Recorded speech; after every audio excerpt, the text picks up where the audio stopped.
મોટાભાગના મુદ્દાની ચર્ચા થઈ ચૂકી છે, પણ ગઈ પ્રેસ કોન્ફરન્સમાં જે મુદ્દા ઉપસ્થિત કર્યા હતા એ ફરી તમારી વચ્ચે મૂકવા માંગુ છું. તો પાયાનો સવાલ એ છે કે 72,000 કરોડનું ડ્રગ્સ એ ગુજરાતના દરિયાકાંઠે પકડાયું અને જાહેર સભાના મંચ ઉપરથી મીડિયાની સમક્ષ અને વિધાનસભાના મંચ ઉપર જે આંકડો રજૂ કરવામાં આવે છે એ આંકડો સદંતર જુદો છે. એટલે પહેલા તો ગુજરાતની 6.5 કરોડ જનતા અને વિપક્ષ તરીકે અમે એ જાણવા માંગીએ છીએ કે વ્હાઇટ પાવડરના મુદ્દે ભારતીય જનતા પાર્ટીની સરકાર વિધાનસભામાં વ્હાઇટ પેપર રજૂ કરી વાસ્તવમાં કેટલું ડ્રગ્સ પકડાયું એનો સાચો આંકડો જાહેર કરવા માંગે છે કે કેમ. સવાલ નંબર 2, ગઈકાલે એક મીડિયા ઇન્ટરેક્શનમાં હર્ષ સંઘવીએ એવું કહ્યું કે મોટાભાગનું ડ્રગ્સ પાકિસ્તાનથી આવે છે.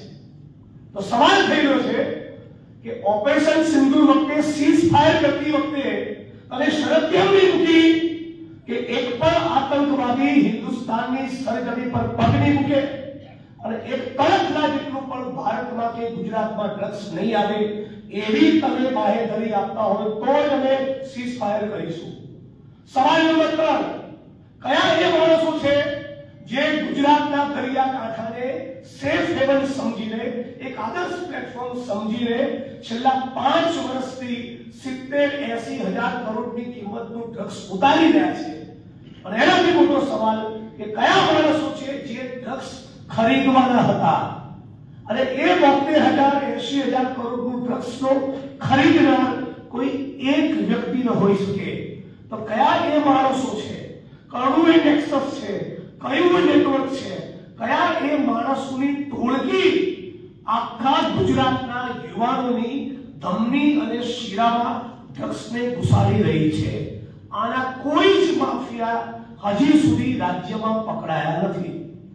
આખા ગુજરાતમાં સોશિયલ મીડિયામાં ભારતીય જનતા પાર્ટી અને ગૃહમંત્રીની વિરુદ્ધમાં ગુજરાતની જનતા બેફામ લખી રહી છે.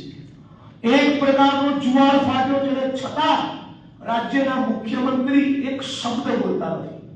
હું ફરી આ પ્રેસ કોન્ફરન્સના માધ્યમથી કરું છું, રાજ્યના મુખ્યમંત્રી પોતે આગળ આવે, ગુજરાતની જનતાને બાહેધરી આપે કે હવે પછી ગુજરાતમાં કૂટણખાના ચાલવા નહીં દઉં, હવે પછી ગુજરાતમાં જુગારના અડ્ડા, દારૂના અડ્ડા નહીં ચાલે, હવે પછી ગુજરાતમાં ડ્રગ્સનો કાળો કારોબાર નહીં થાય.